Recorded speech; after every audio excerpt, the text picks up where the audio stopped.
قواك الله شيخنا. بعد عمر المله الطيب. هذا كله هذا الشيء. هذه؟ هذا شنو يا شيخ؟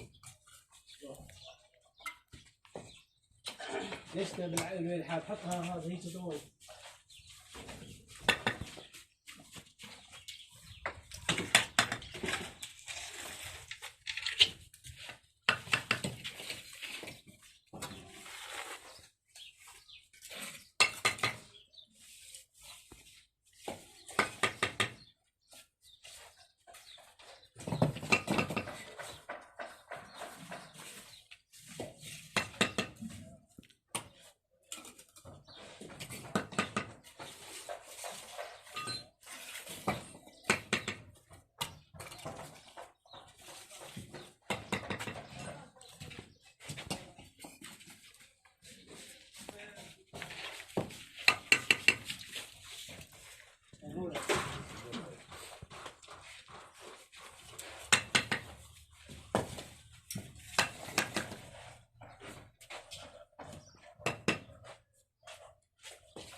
هذا السيد المعلم الناشرين السيد.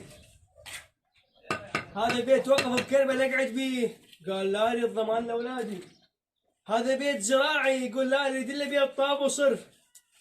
زين انت ما تداوم بالحوزه عمي، داوم بالحوزه وانجح، راتبك 700,000 دينار.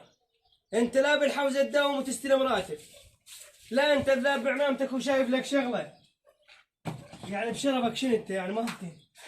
شوه بالدين تريد، شوه صورة المذهب ما افتهم انا. داوم بالحوزة، امتحن باللجنة المشتركة وخذ لك 700,000 سيدنا، 700,000 وحتى اجارك يدفعوه. هسه احنا بالحوزة اللي يأجر مكتب السيد الثاني يدفع نص الاجار. اذا تأجر بمليون يعطونك السنة 500,000. أجر لك بيت يدفعوا لك نص اجار.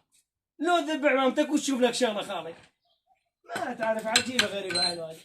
الله وكيلك والعباس كفيلك. لا وشياطين